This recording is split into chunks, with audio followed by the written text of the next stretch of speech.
Bom você estar nesta manhã, corajosamente, Corajosamente, aqui no nosso encontro, nossa escola dominical, para que nós possamos glorificar Deus através da sua palavra, do conhecimento da sua palavra. Eu gostaria que você abrisse a sua Bíblia no Salmo 69. Abrisse sua Bíblia no Salmo 69.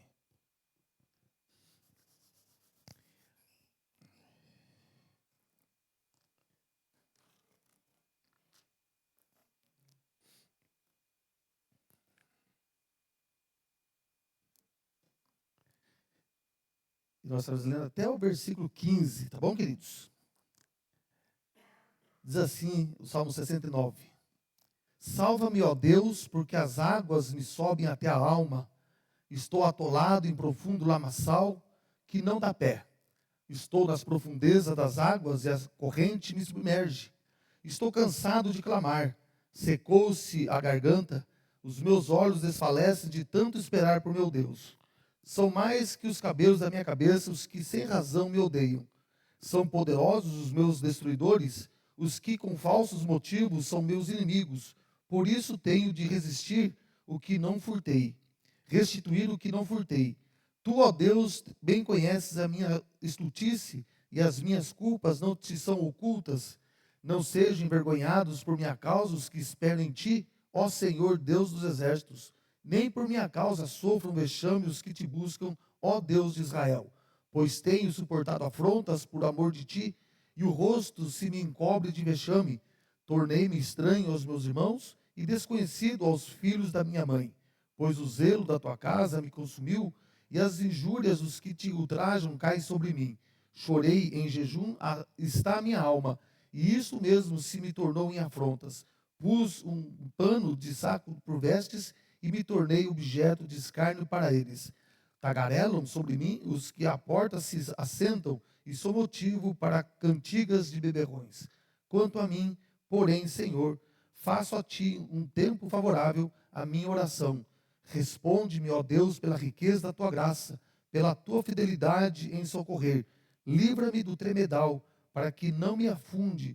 Seja eu salvo dos que me odeiam e das profundezas das águas.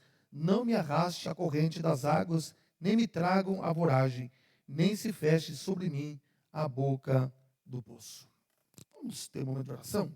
Amado Deus, nosso Pai, nós queremos te render graças, te louvar, te bendizer, ó Pai, porque o Senhor é o Deus presente. Presente, ó Pai, em todos os momentos da nossa vida. Os momentos, ó Pai, de tristeza, de tribulação, de momentos, ó Deus, na qual, ó Deus, a nossa alma, ó Deus, se encontra abatida. Nós te louvamos, ó Pai, porque o Senhor, ó Deus, levanta aquele que está desanimado. O Senhor restaura, ó Deus, a sorte daqueles, ó Pai, que estão, ó Deus, vivendo momentos, ó Pai, de conturbação. Nós te louvamos, ó Pai, porque em todos os momentos o Senhor, ó Deus, está presente, ó Pai, na nossa história. Te rendemos graças, te louvamos, te bendizemos pela tua bondade e misericórdia, ó Pai, sobre nossas vidas nesta manhã. E assim, ó Pai, nós oramos, ó Pai, pedindo que o Senhor esteja presente, ó Pai, assim, iluminando, ó Deus, nossa mente, nosso coração com respeito à tua palavra. E que o teu Santo Espírito faça com que a tua palavra, ó Deus, seja aplicada à nossa vida, para que sejamos transformados. E esse, ó Pai, é nosso motivo e é nosso desejo. Queremos, ó Pai, cada dia sermos aperfeiçoados pelo teu amor, pela tua graça e pela tua palavra. E assim, ó Pai, nós te bendizemos e pedimos a tua bênção sobre a Claudinha, ó Pai, que estará ministrando a aula às nossas crianças, a nós aqui, ó Pai, que o teu Santo Espírito continue nos iluminando, que em tudo o Senhor seja exaltado e glorificado. E assim oramos, ó Pai, agradecidos, em nome de Jesus. Amém. Amém. Claudinha. Cadê lá, Claudinha? Se quiser ficar escrito então, Claudinha. Muito bem, queridos. A gente leu o Salmo 69, e esse aqui é costumeiramente o Salmo de lamento do Messias, né? Se você continuar lendo ele, você vai vendo até o versículo 36, as coisas que acontecem, né? E o clamor de Jesus. Muitas vezes a gente traz isso para Jesus, olhando o seu lamento, principalmente na cruz, né? Então, a gente pensa sobre isso e a gente pensa algumas coisas a respeito da nossa vida. E o salmista, ele coloca aqui diante de uma situação que ele lamenta diante de Deus o infortúnio de ter pessoas contra ele, pessoas perseguindo a ele, e até a respeito do seu próprio pecado, no sentido assim, das coisas que ele fazia. E o que ele pede a Deus, né, a intervenção de Deus na vida dele, e para que livre ele desse momento de infortúnio, aí faz com que a gente pense sobre essas questões. Muitas vezes, algumas coisas que acontecem na nossa vida, ao nosso redor, né, respeito à nossa própria pessoa, às vezes você não vai ter uma resposta de pronto, você não vai ter uma intervenção da justiça de Deus de pronto. Às vezes você vai passar por injustiças, você vai passar por situações como o salmista aqui está colocando, e você fica aguardando a resposta de Deus, fica aguardando uma intervenção de Deus na qual possa te justificar. Né? Justificar no sentido assim, no sentido não de vingança, mas a resposta de Deus mostrando às pessoas erradas que você estava certo. E muitas vezes isso não vai acontecer. Isso não acontece. Né? Como nós lidamos com isso? Né? Como nós lidamos com essa situação quando a gente clama por justiça de Deus e a justiça de Deus, às vezes, não vem no tempo que nós aguardamos? E aí tem aquele ditado popular, né? A justiça de Deus tarda, mas não falha. Né? Aí vem esse jargão, né, dizendo que a justiça de Deus tarda, mas não falha. E então a gente fica com esse dilema, né? A gente fica com um dilema a respeito disso, Essa aqui é só uma introdução para a nossa aula de hoje, né? Mas antes disso, a gente tem alguns aniversariantes, né? Tem o Matheus Bobinotti, fazendo aniversário hoje. Tem o Saulo, né, irmã Cleusa? O Saulo é o nosso irmão que mora lá em Caxias, vem de vez em quando aqui, ele é pastor, né? Ele é pastor, trabalha na Jocum, né? Então, é o aniversário dele também essa semana, acho que é amanhã, né? 23, então é amanhã, então. Então, nós pedimos a Cleusa fazer oração, então, para os nossos irmãos que estão aniversariantes.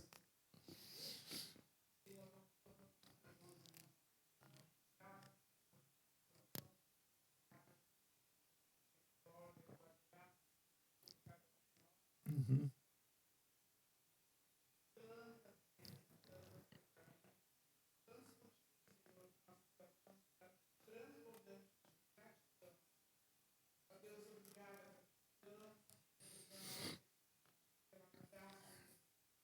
Amém.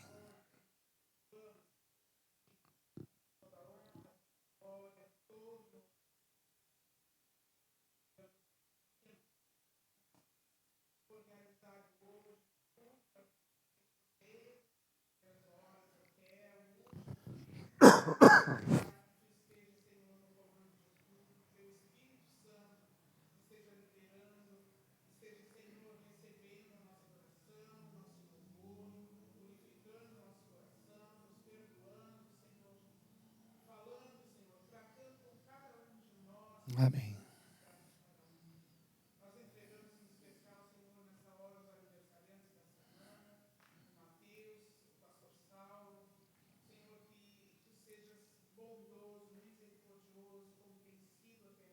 Amém. Amém.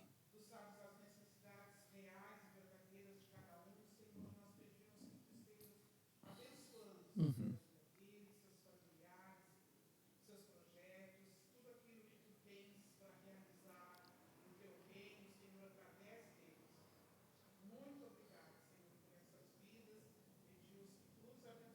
Amém. Amém. Amém. Muito bem, amados. Vamos ir lá para a nossa lição de hoje. Nós vamos falar sobre o livro de Joel, profeta Joel. Né?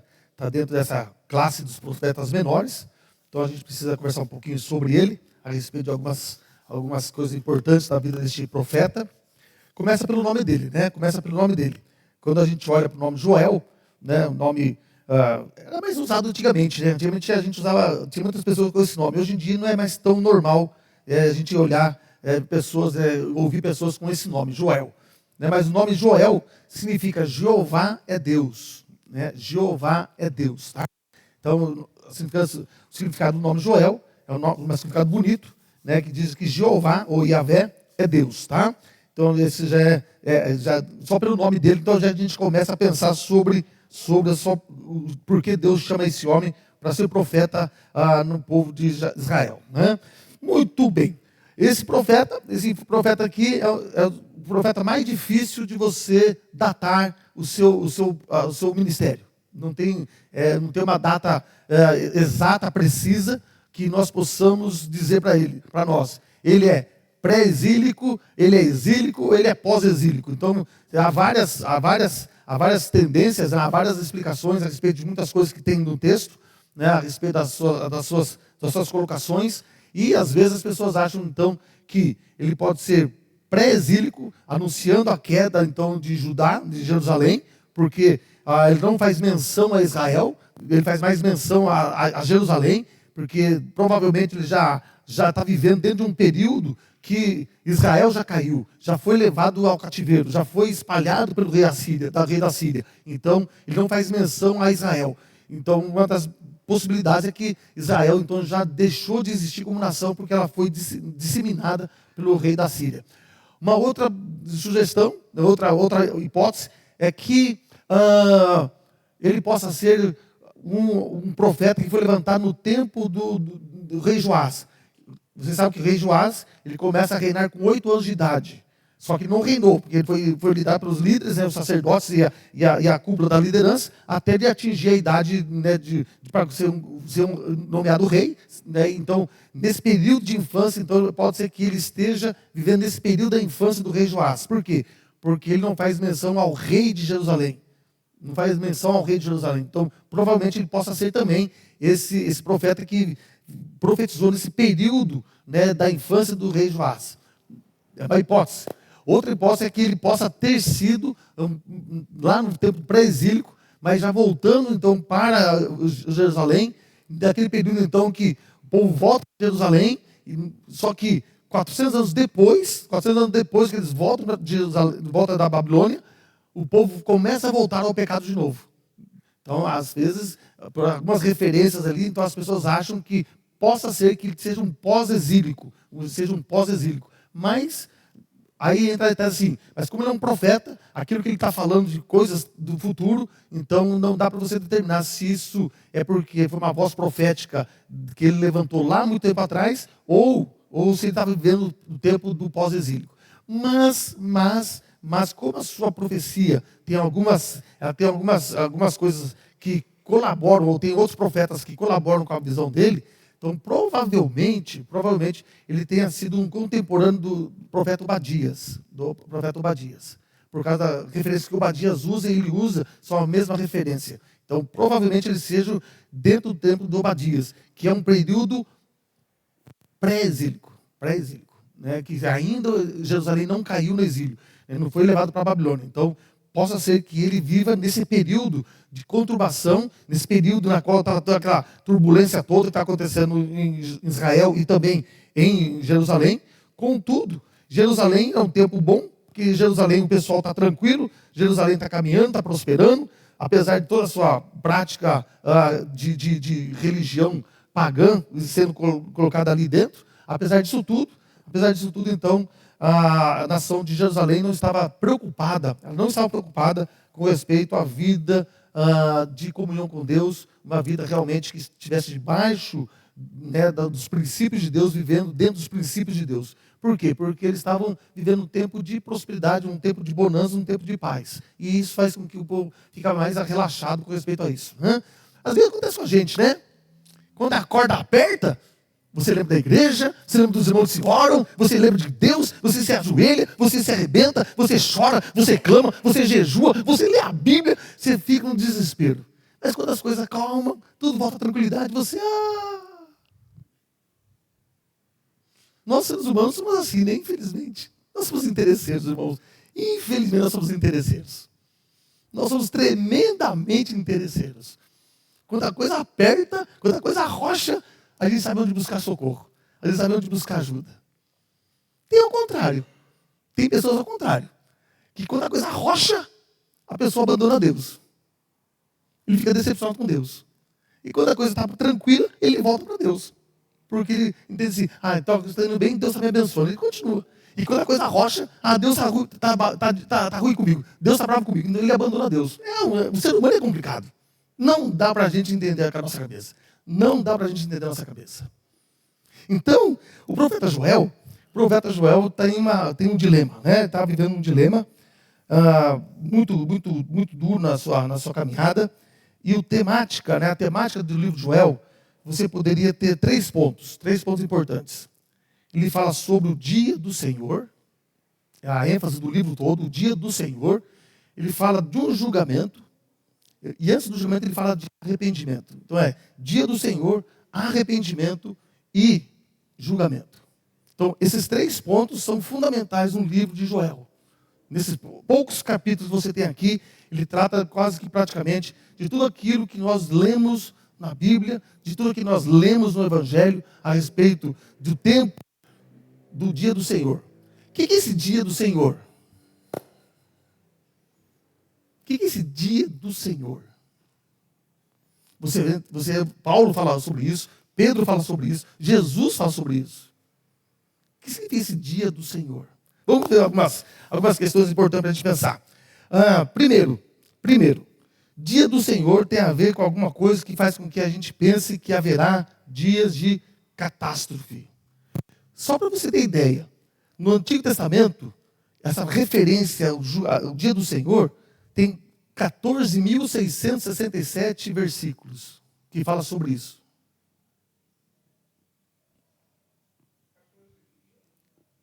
(667 versículos). No Novo Testamento, tem 3.134 versículos que falam sobre isso. Uau!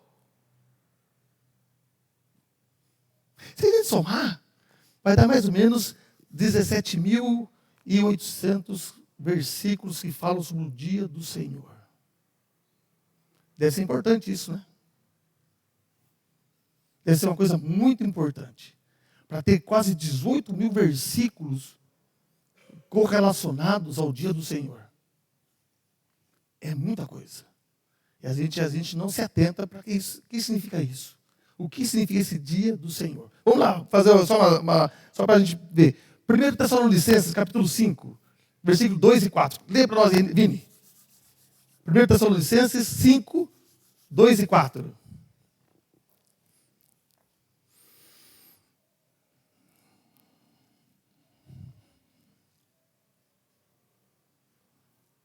Pode ler, Vini. Sim, senhor.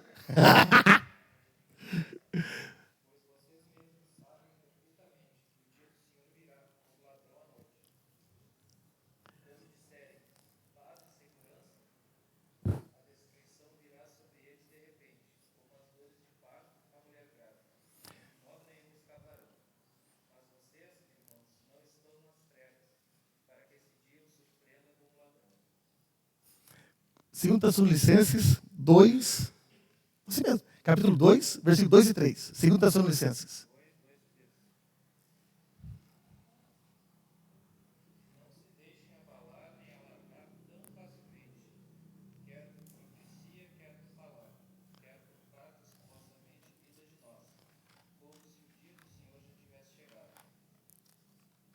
Muito bem. Segundo Pedro, capítulo 3, se você for na segunda carta de Pedro, capítulo 3,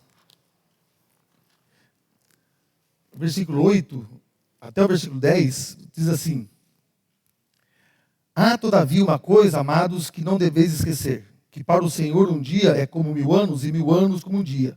Não retarda o Senhor a sua promessa, como alguns a julgam demorada. Pelo contrário, ele é longânimo para convosco, não querendo que nenhum pereça, senão que todos cheguem ao arrependimento. Virá, entretanto, como ladrão, o dia do Senhor, no qual os céus passarão com estrepitoso estrondo, e os elementos se desfarão abrasados. Também a terra e as obras que nela existem serão atingidas. Então você começa a fuçar, é só 4 versículos que eu peguei, assim, né, aleatoriamente, falando sobre isso. Mas você tem 18 mil versículos que falam sobre isso. 18 mil versículos falando sobre o dia do Senhor. Se você vai lá em Joel, a gente vai lá em Joel, vamos lá em Joel.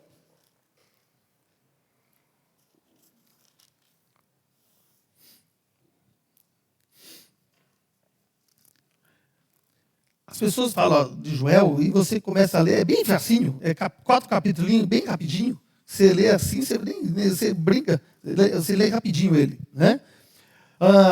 E as pessoas olham para isso e você tem aqui vários julgamentos, né? E as pessoas começam a pensar sobre essas questões. Importante você saber que o dia do Senhor é um dia de choro e lamentação. É um dia de sofrimento. É um dia na qual todos nós não gostaríamos de estar lá. Jesus falando lá em Mateus, capítulo 24, sobre esse dia do Senhor, diz que quando surgir o dia do Senhor, as pessoas fugirão, procurando se intocar nas cavernas, procurar se esconder em tudo quanto é lugar. Apavorados, porque no dia do Senhor significa o dia do julgamento. Dia do julgamento. Quando se refere à palavra dia do Senhor na Bíblia, está falando sobre aquele momento na qual Deus virá para julgar todas as coisas, julgar todas as obras. Então ele está anunciando, o Senhor está vindo. E ele, para fazer isso, ele vai usar a figura de uma... O capítulo 1 vai falar sobre uma desgraça que aconteceu lá em Jerusalém, que foi a praga de gafanhotos. Mas Deus tinha prometido para eles que essa praga nunca chegaria a eles? Quem lembra dessa promessa? Quando o povo saiu do Egito, Deus disse através de Moisés: vocês obedeçam a minha palavra, porque nenhuma das pragas do Egito virá sobre vocês. Pois é. Então, essa praga do gafanhoto que é mencionada por Joel, no contexto assim, não é uma coisa assim extraordinária. Pelo contrário, uma praga de gafanhoto naquele tempo, naquele Oriente Médio, naquela região, era uma coisa muito comum. Muito comum. Como que às vezes acontece aqui na Argentina, no Uruguai, que chega até nós. Se levanta os gafanhotos, ela vem com uma nuvem. Parece uma guerra. Os bichos vêm, dependendo da quantidade, chega até bloquear a luz do sol. E o gafanhoto que praga, essa praga, não é gafanhotinho que está acostumado desse tamanhozinho, não. É gafanhoto desse tamanho, ó. Parece um passarinho, tão grande que é. Ele é enorme. E onde passa essa praga, não fica nada. Ela varre, ela come as plantas até a raiz dela. E a terra fica totalmente devastada, como se fosse uma batalha que as pessoas tivessem enfrentado. Então, o anúncio do dia do Senhor começa dizendo sobre essa praga do gafanhoto que assolou Jerusalém e toda Judá. Só que esse relato nós não temos escrito nos livros dos reis e nem nas crônicas. Nós não temos esse relato, que aconteceu alguma praga dessa. Mas ele anuncia que a catástrofe que está vindo sobre eles se assemelha à praga de gafanhotos que cometeu sobre Jerusalém e toda a região. Fazendo com que as pessoas, então, por aquele ano, não tivessem mais alimento. Acabou. Não tem mais. Vão passar fome aquele ano. Porque ele não vai nascer mais. O dia do Senhor é um dia de assolação. É um dia de terrível sofrimento e dor. E está anunciando para Jerusalém para que eles se arrependam antes do dia do julgamento. No mundo hoje, em Apocalipse nos traz sobre 4 cavaleiros do Apocalipse. Eles atingem. O que eles atingem? Qual que é o foco desses 4 cavaleiros do Apocalipse? Fome, doença,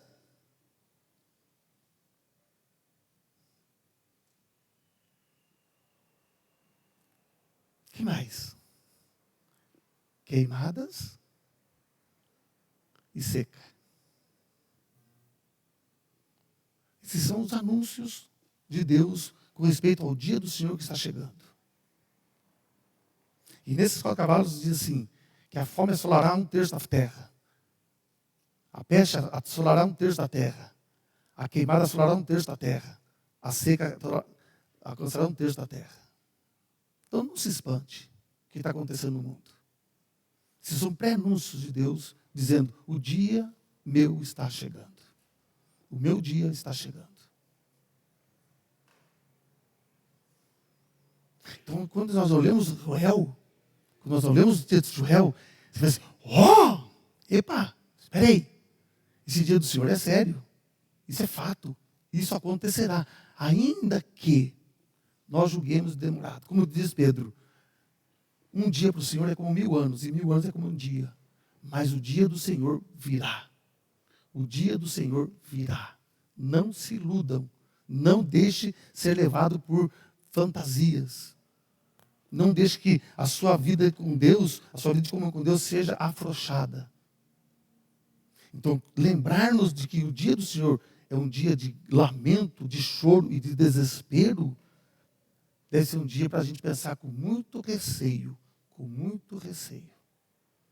Ah, eu sou salvo em Jesus Cristo. Ok, calma aí. Vamos lá para o Apocalipse capítulo 22. Vamos lá para o Apocalipse capítulo 22.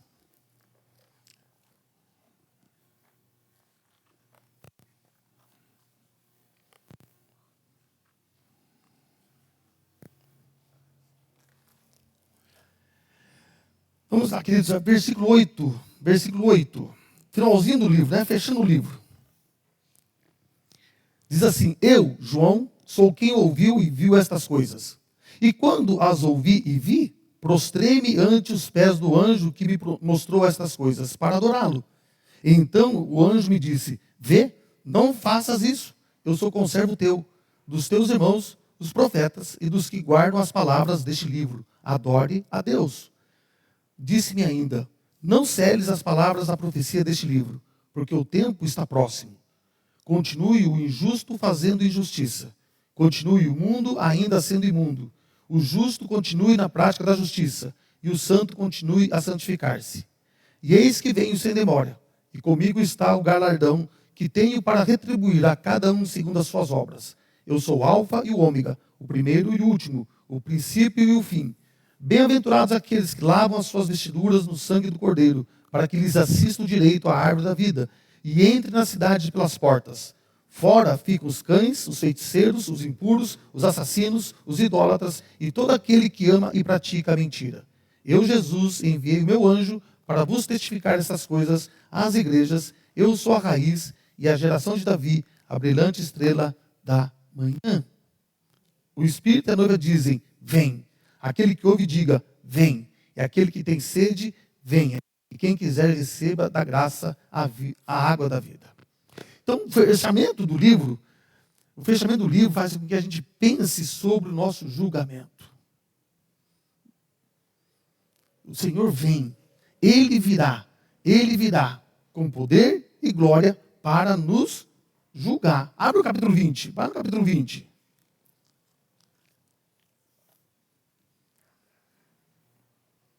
Versículo 11.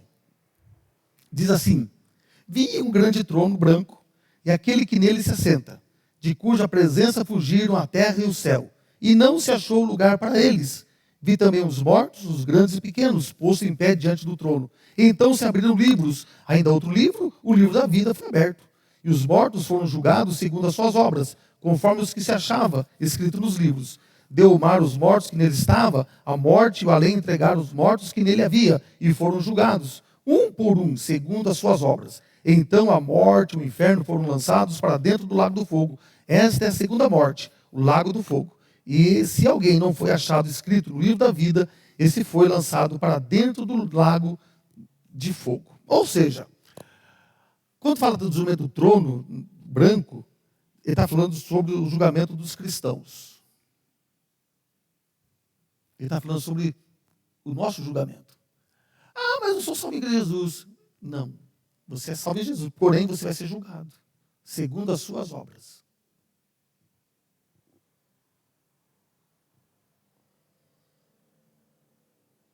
Pergunta?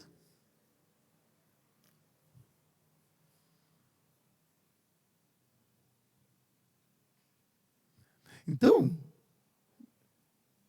a gente tem que pensar sobre essa questão. Por quê? Porque aquele que é salvo, aquele que é regenerado, foi colocado nele o Espírito Santo, Deus colocou o Espírito Santo para que a gente ande nos seus estatutos e mandamentos.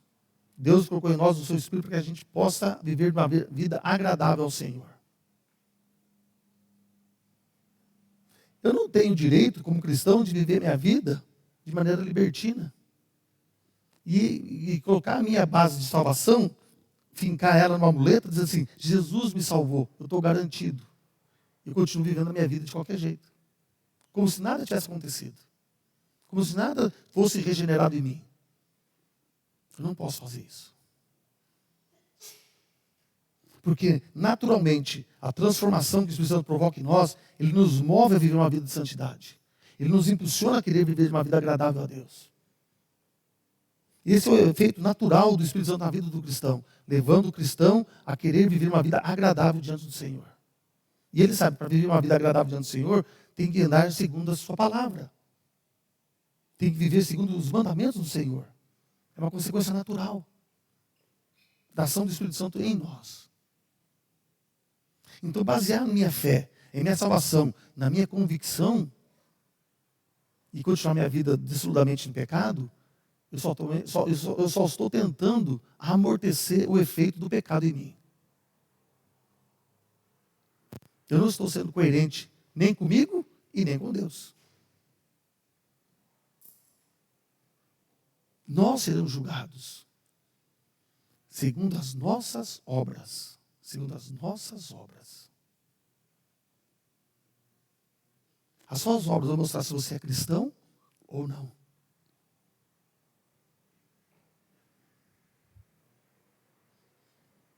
Entendeu o que eu estou falando?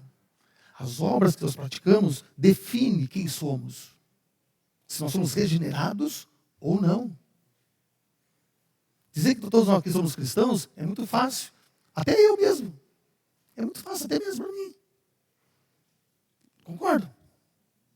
Nós dizemos que nós somos cristãos é fácil para nós. Mas o que vai mostrar que nós somos cristãos é a nossa vida. É a nossa ética. É o nosso caráter. Isso que define. Isso que mostra quem somos. E Deus está vendo tudo isso. Deus está registrando tudo isso. Deus está guardando tudo isso. E no dia desse trono, no dia do Senhor, nós vamos passar um mau bocado. Nós vamos passar um mau bocado. Ainda que, teologicamente, Paulo diz assim em Romanos, o Espírito Santo testifica que nós somos filhos de Deus, porque nós chamamos Deus de Pai. Ok. Mas tem muitas pessoas que tomam algumas verdades como verdade absoluta, no sentido de pensamento, de convicção pessoal, tentando acreditar numa coisa. E essa convicção que ele está falando é interna. Você não tem que ficar pensando, eu sou filho de Deus, eu sou filho de Deus, eu sou filho de Deus. Você não fica pensando nisso. Você só vive como filho de Deus. Você só vive como filho de Deus. Pergunto, Vini, você bateu aquela crise uma vez na sua vida? Você olhar para o seu pai, para sua mãe e falar assim, ai, será que eles são meus pais? Todo mundo passa essa crise, tá, crise? Todos nós entramos nessa crise, todos nós entramos nessa crise, tá? Todos nós. Mas chegou um momento que você venceu esse negócio. Não sei.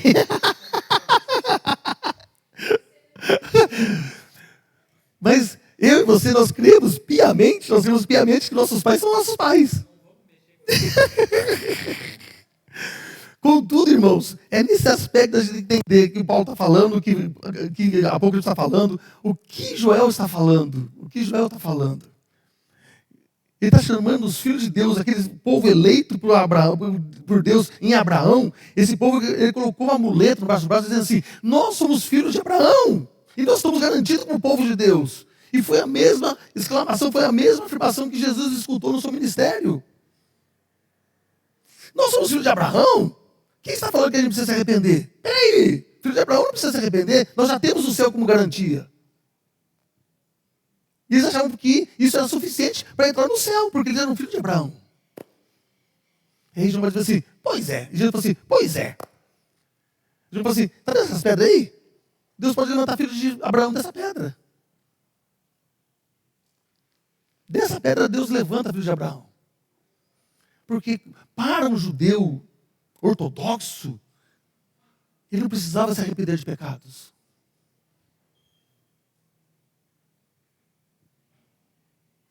Porque por ser filho de Abraão, Deus já o perdoava.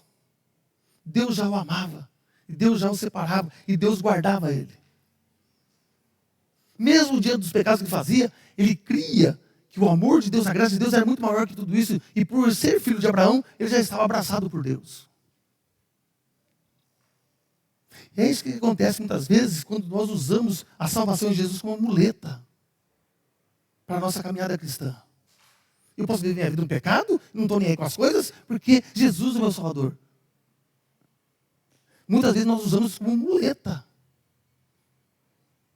Como muleta, para não viver uma vida de santidade. Se baseando numa convicção teológica. Dando vazão ao nosso pecado, porque nós temos que continuar no pecado e não viver uma vida de santidade. Nós temos que nos lembrar, o dia do Senhor vem. O dia do Senhor vem. E Joel mostra a graça de Deus. Arrependei-vos. Arrependei-vos, porque ainda há tempo. Ainda há tempo. Na teologia nós temos um jargão dizendo, e a Bíblia, né, Paulo traz isso para a gente, que nós estamos vivendo o último tempo. Nós estamos vivendo o último tempo da graça de Deus sobre a humanidade. Nós temos um parênteses, né? Paulo coloca esse parênteses lá no capítulo 9 de Romanos. Assim, abre um parênteses, Deus diz assim, Deus colocou o povo judeu aqui de lado um pouquinho, porque eu vou tratar com os gentios. Então a gente fala um parênteses teológico. E Deus agora vai tratar com os gentios, e quando chegar o número completo dos gentios, então Deus fecha o parênteses e vai tratar com o povo de Israel. Nesse parênteses, nós estamos vivendo o tempo da graça. O tempo da graça. Onde a graça, o perdão está sendo oferecido a todos. Através do Evangelho. Através de Jesus. Arrependei-vos, porque o Senhor está agindo com graça e misericórdia sobre nós. É o tempo da graça. Só que esse tempo da graça vai fechar. Como Deus fechou a porta da arca de Noé. Acabou. Ninguém mais entra. E ninguém sai. Quando se completar o número dos eleitos, Deus fechará. Então o dia do Senhor vem. E o dia do Senhor vem.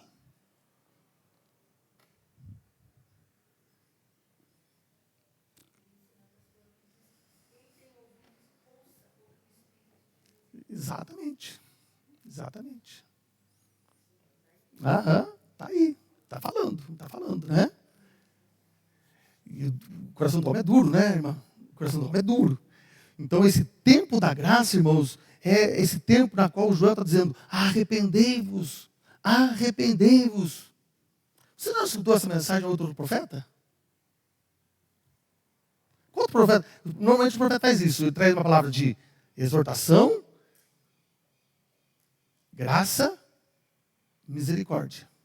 A palavra profética tem 3 bases. Exortação, arrependimento e depois atrás a misericórdia. Além de Joel, qual o profeta no Novo Testamento que a gente lembra desse discurso?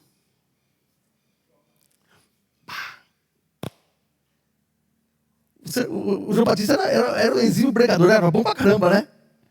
Ele era muito bom. Ninguém cansava do sermão dele. Porque o sermão dele era muito curto. Dizia assim, arrependei-vos, pecador. Porque o Senhor vem. O Senhor está vindo. A turminha, na hora se arrependia. E todo mundo desesperado por causa de João Batista para ser batizados. Porque ele não queria encarar Deus no dia do Senhor.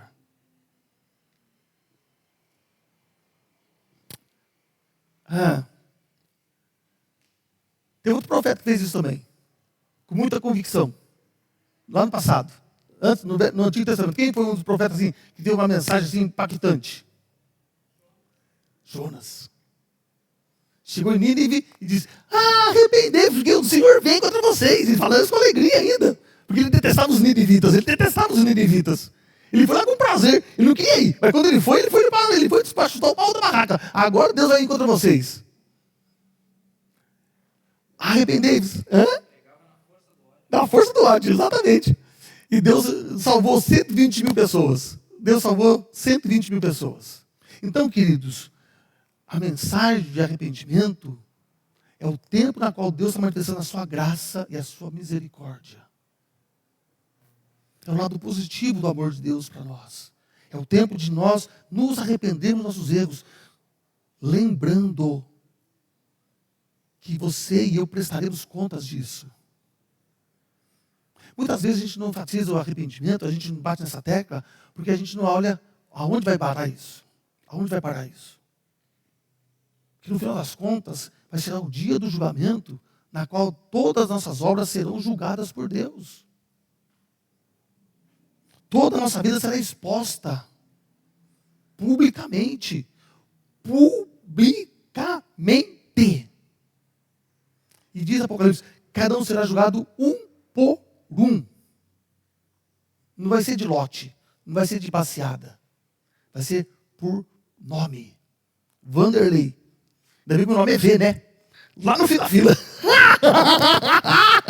Lá no fim da fila. Coitado do Abner, mas todos os primeiros.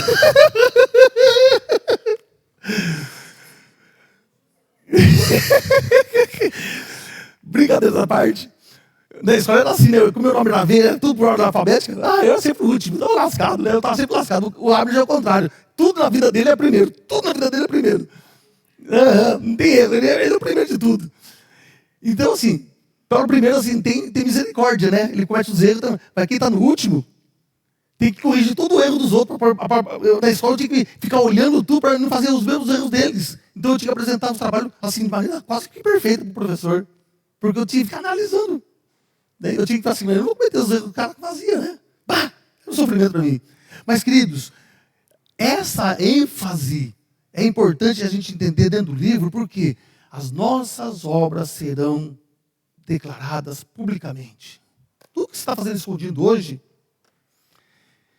lembre-se que vai vir à tona publicamente para toda a humanidade. Para toda a humanidade. É onde as nossas máscaras cairão. Todas as nossas máscaras cairão. Essa semana foi terrível, né? A gente tem um expoente na teologia muito bom. E essa semana, né, foi descoberto que ele caiu em adultério. Steve Lawson. Você tem vários livros dele, você tem vários comentários, você vai posts de tudo é coisa lá. E um post que diz assim, no inferno vai estar muita gente, como cristão, que deixa eu ler aqui para vocês. Aí ele faz um post e as coisas, né, a gente olha as coisas que acontecem, a gente não mensura o que pode acontecer com a gente, né? A gente não mensura o que pode acontecer com a gente. E por isso a gente fica muitas vezes fazendo julgamentos desnecessários na vida de muita gente, né? E a palavra de Deus diz assim para a gente, aquele que está de pé, cuide para que você não caia como ele. Né? Então isso não é motivo de vanglória nenhuma, querer mostrar-se santarrão na frente dos outros. Uma frase de Stephen Lawson diz assim, o inferno é cheio de pessoas religiosas sinceras, nunca nascidas de novo. O céu é cheio de pessoas imorais que se arrependeram e creram em Cristo. Né? Frases bacanas, forte, né? E isso faz com que ele pense também, né? A gente olha para a vida dele, né? Um homem que conhece Deus, conhece a palavra, mesmo assim, né, cai em pecado. Não que ele está perdido, não, porque ele diz, aqueles que se arrependam, o céu está cheio de pessoas que se arrependem. O céu é lugar de gente que reconheceu o pecado e se arrependeu do seu pecado. O duro é cristãos que vivem dentro do cristianismo que não se arrependem dos seus pecados, que não abandonam o pecado e se firma numa base teológica. E a vida dele não é mudada, não é transformada. Isso é incoerente, isso é errado. Isso é errado. Nós temos que nos lembrar. Vamos nos lembrar. Eu e você prestaremos contas disso. Nós prestaremos contas disso. Ah, que desgraça. Que desgraça. Mas tem o lado positivo. Isso faz com que eu tenha uma vida reta. Uma vida que agrade o Senhor. Não por causa do medo. Não por causa do medo. Mas pelo prazer que é andar com Deus. E a gente não mensura isso. O prazer de nós andarmos com Deus deve ser muito maior que o medo do dia do Senhor. Capítulo 2 é um dos capítulos gostosos de Joel. É um dos capítulos gostosos de Joel. Vamos lá em Joel. Capítulo 2 de Joel mostra para a gente um aspecto bacana que você ouviu lá no Novo Testamento, lá no livro de Atos.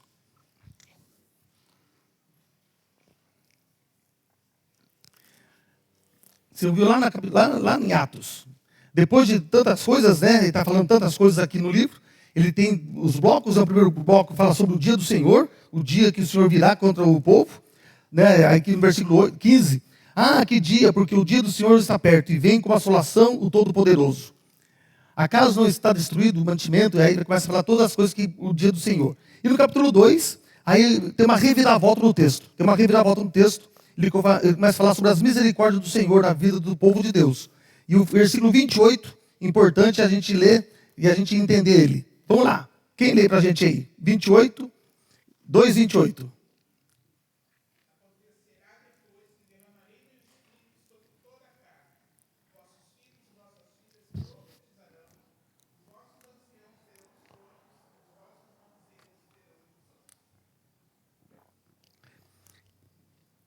Essa profecia ela tem 2 estágios.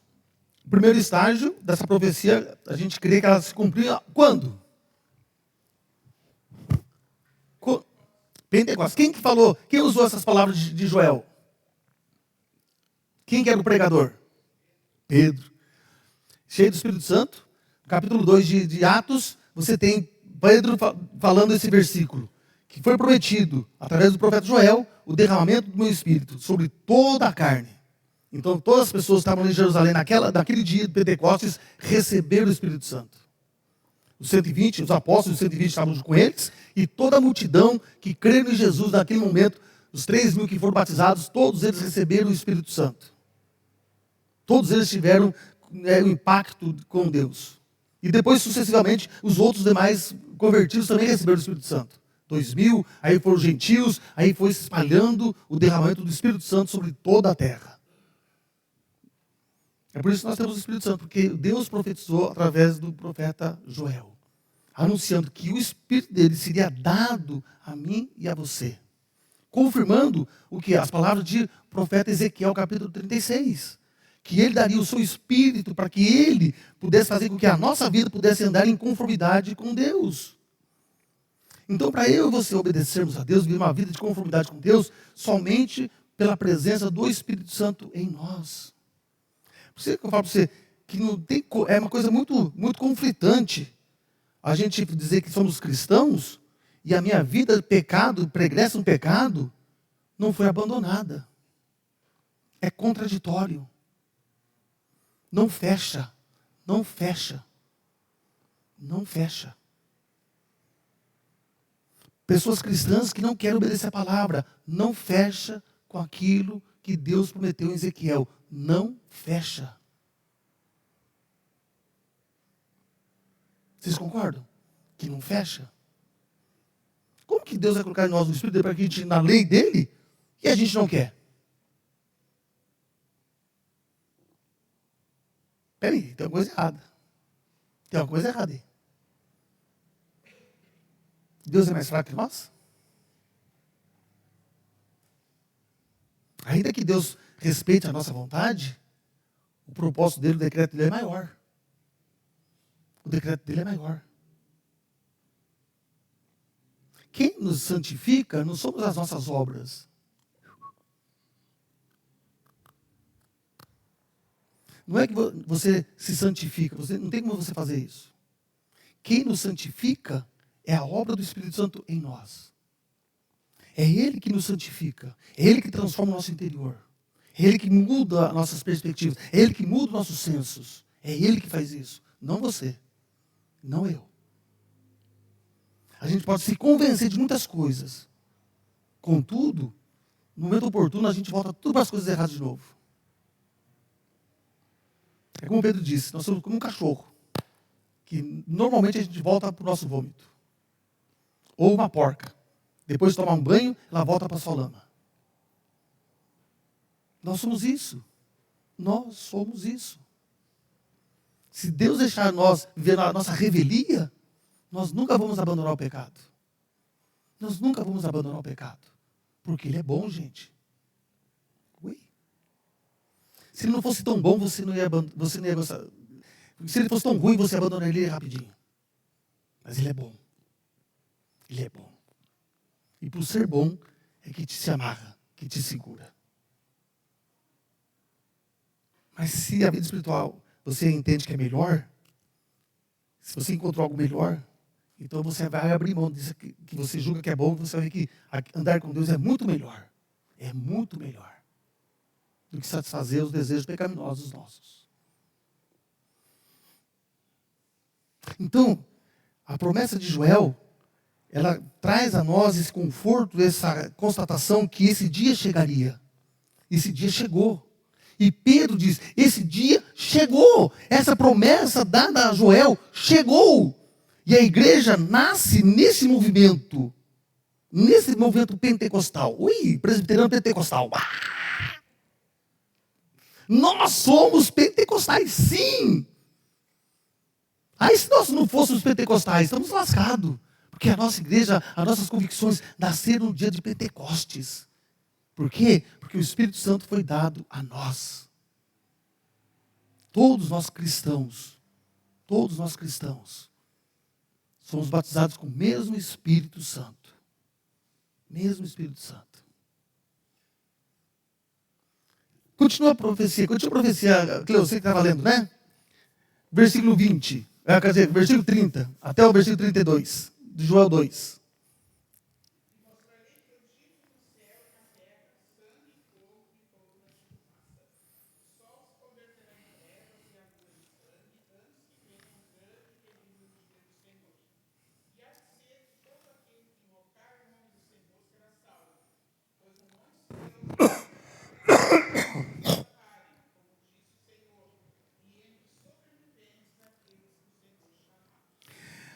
Pois é.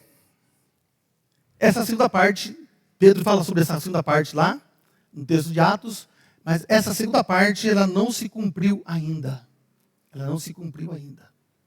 Onde a treva se disseminará, tudo aquilo que ele está falando, ele está tendo uma visão agora apocalíptica. Ele está vendo aquela visão agora na qual o dia do Senhor virá. Mas antes da vinda do Senhor, antes do dia do Senhor, tem um derramamento do Espírito. É esse tempo que nós estamos vivendo. É esse tempo que nós estamos vivendo. O derramamento do Espírito Santo sobre todo aquele que crê. Mas depois dessas bênçãos, depois da graça, virá o dia de angústia. Virá o dia na qual Deus julgará todas as coisas.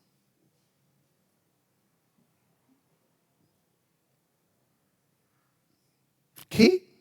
Vamos lá para Mateus. Vamos lá para Mateus 27. Abra sua Bíblia, Mateus 27.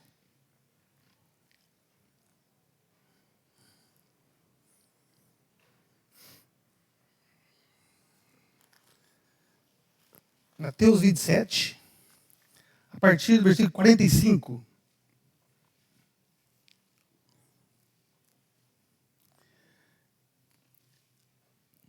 Desde a hora sexta até a hora nona, houve trevas sobre toda a terra. Por volta da hora nona, clamou Jesus em alta voz, dizendo, Eli, Eli, lama sabachthani. O que quer dizer, Deus meu, por que me desamparaste? E alguns dos que ali estavam ouvindo isso diziam, ele chama por Elias. E logo um deles correu a buscar uma esponja, e tendo-a embebido em vinagre, e colocado no ponta de um caniço, deu-lhe a beber. Os outros, porém, diziam, deixa, vejamos se Elias vem salvá-lo. E Jesus, clamando outra vez em grande voz, entregou o Espírito. E eis que o véu do santuário se rasgou em duas partes, de alto a baixo. Tremeu a terra, fenderam-se as rochas, abriram-se os sepulcros, e muitos corpos de santos que dormiam ressuscitaram. E saindo dos sepulcros, depois da ressurreição de Jesus, entraram na cidade santa e apareceram a muitos. O centurião e os que com ele aguardavam a Jesus, vendo o terremoto e tudo o que se passava, ficaram possuídos de grande temor e disseram: verdadeiramente este era o Filho de Deus. Estavam ali muitas mulheres observando de longe. Eram as que vinham seguindo Jesus desde a Galileia para o servirem. Entre elas estava Maria Madalena, Maria, mãe de Tiago e de José, e a mulher de Zebedeu. Você consegue imaginar esta visão? Você consegue imaginar esse cenário? Soldados lá, tudo, aquela coisa toda, tudo lá, esperando a morte de Jesus. Jesus ali no final da sua vida, de repente então ele pede a água, aí dá lá vinagre, aí então Jesus entrega o Espírito e ele morre. E ele morre.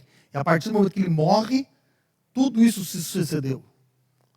Escuridão, trevas, chuva de granizo, chuva de tudo que é coisa, terremoto, mortos se ressuscitando. Você consegue imaginar o que aconteceu com aquele povo em volta de Jesus?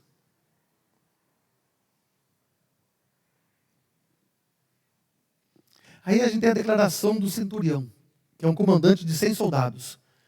Ele olha para tudo aquilo que está acontecendo, porque o romano é muito supersticioso.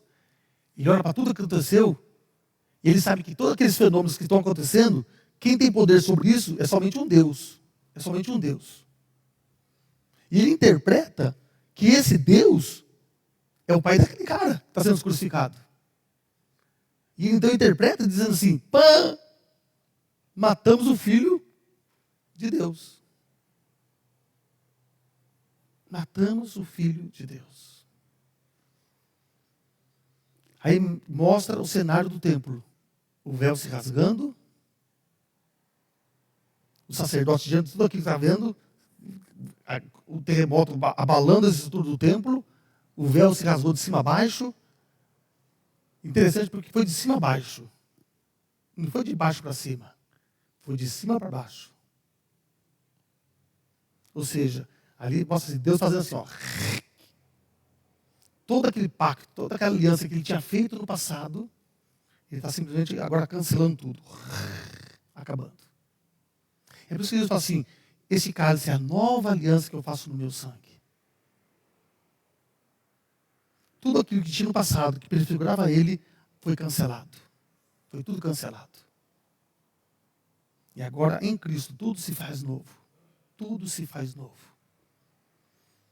Esse dia do Senhor, que por um momento, por uma fração de tempo, mostrou o terror, que será o dia do Senhor, Deus mostrou quando Jesus morreu na cruz do Calvário. Deus só mostrou um pouquinho, só um lampejo do dia do Senhor. Só um lampejo, que será o dia do Senhor. É diante desse quadro que um dia nós estaremos presentes. É diante desse quadro que nós um dia daremos conta de tudo que fizermos. De tudo que não fizermos. De tudo que nos motivou. De tudo que nos motivou. Misericórdia. Misericórdia. Até os meus pensamentos iníquos estão registrados. Misericórdia. Como diz o Salmo 139, todos os meus dias estão patentes aos teus olhos. Todos os meus dias já foram escritos pelo Senhor. E então ele abre o livro da vida do Vanderlei. Vanderlei. Vamos lá. E começa. E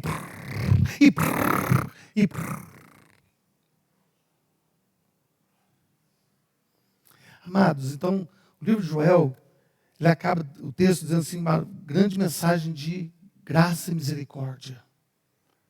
Deus prometendo que derramará o Espírito dele sobre o povo dele, que Deus preservará o seu povo, Deus cuidará do seu povo, mas isso deve ser um alento para nós, no sentido de nos estimularmos a viver uma vida coerente diante do Senhor. A viver uma vida realmente coerente com a fé que nós professamos ter. Nós, como cristãos, temos um grande privilégio no mundo. Que Deus nos escolheu para que nós sejamos modelo para essa terra. Modelo para essas pessoas. Mas de coisas boas. não de coisas ruins. Coisas ruins, o mundo está acostumado. Nós somos o diferencial. Nós somos diferente. E às vezes as pessoas levam isso para o lado negativo. Os cristãos levam isso para o lado negativo. Isso é mais triste para nós. Olharmos para isso com um olhar negativo.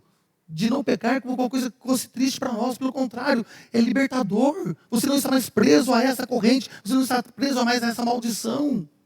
Deus te libertou disso em Cristo para você viver uma vida exuberante, alegre e feliz. O que traz a nossa felicidade é uma vida sem pecado, irmão.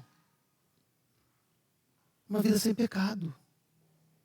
Isso é verdadeira alegria. Isso é verdadeiro júbilo. Porque o pecado traz tristeza a nós. Ele pode ser bom na hora, mas depois você vai ter tristeza.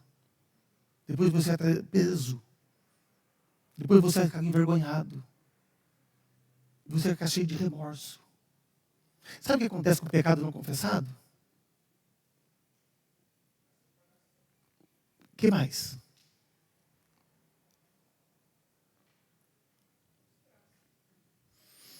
O que diz o Salmo 51?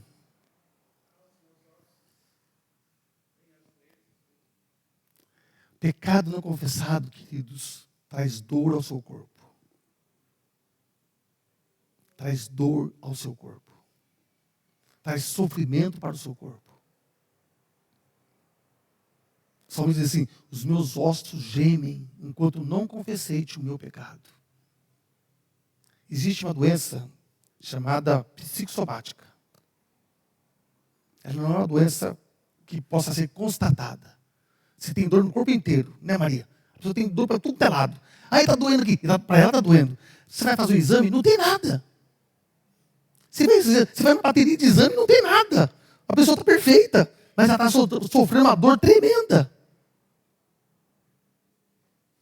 E ela não sabe o que é.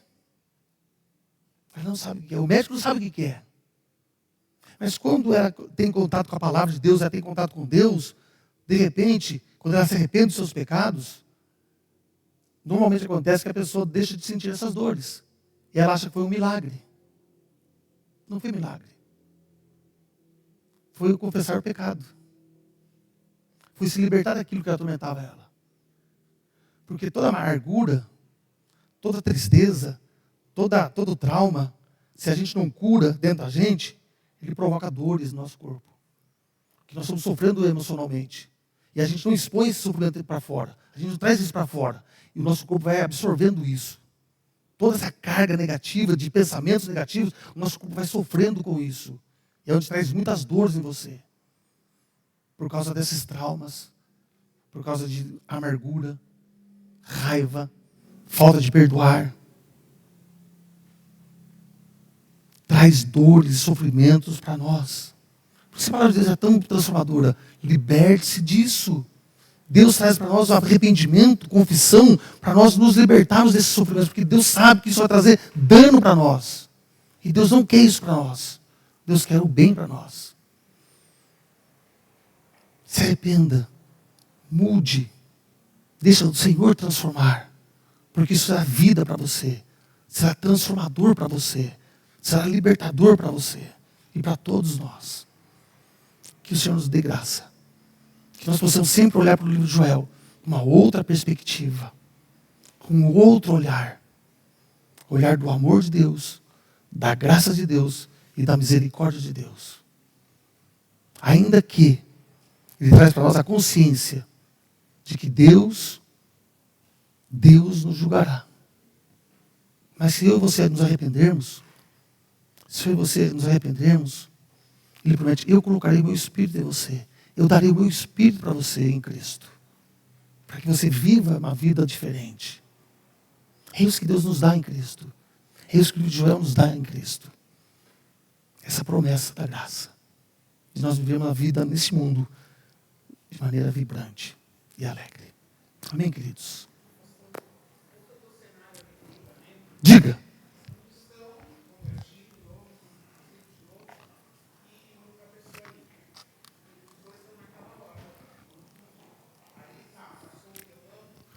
Aham.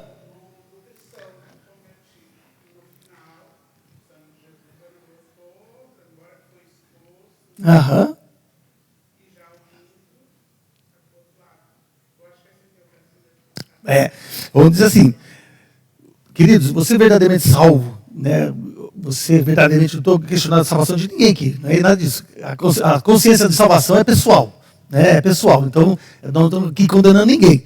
Mas fica tranquilo, se você tem essa convicção que você é salvo, que o Senhor já te transformou, no dia do nosso julgamento, uma coisa vai diferenciar nós de cara, no dia do julgamento. O Senhor já vai nos colocar separado. Deus juntará as ovelhas de um lado e os bodes do outro. Tá? As ovelhas estarão de um lado e os bodes do outro. E todos nós estaremos já com a roupa branca. Todos nós já estaremos com a roupa branca. Mas nós passaremos pelo julgamento. Para que Deus mostre. Por que Deus faz isso? Para Deus mostrar a graça dele. Não a nossa justiça, não a nossa perfeição. Pelo contrário, Ele vai mostrar para todo mundo que nós somos tão iguais quanto eles. Tão pecadores quanto eles. Tão miseráveis quanto eles, ou ainda mais que eles. Deus vai manifestar ali, diante de toda a humanidade, a sua graça e a sua misericórdia para com esses. E aqueles vão receber de Deus o peso da sua justiça. Nós estamos experimentando a sua misericórdia e eles experimentarão a sua justiça. Uau! Tá? O julgamento no branco não vai dar a nós cristãos a condenação, porque você está salvo já. Porque ele diz, eu paguei o preço, eu te defendo, até no dia do julgamento final. Nós estamos garantidos por Jesus até o dia do julgamento final. Essa é a extensão do poder da salvação em Cristo. Nos salvar aqui e nos salvar lá. Depois a gente entra na terra prometida. Depois a gente vai entrar glorificado. Oh, glória a Deus! Mas Deus quer de nós, queridos, uma vida exemplar, uma vida alegre, uma vida que mostra essa ação poderosa de Deus em nós. Para que o mundo seja envergonhado. Deus não está chamando a gente para andar como eles. Deus nos tirou disso, para sermos diferentes.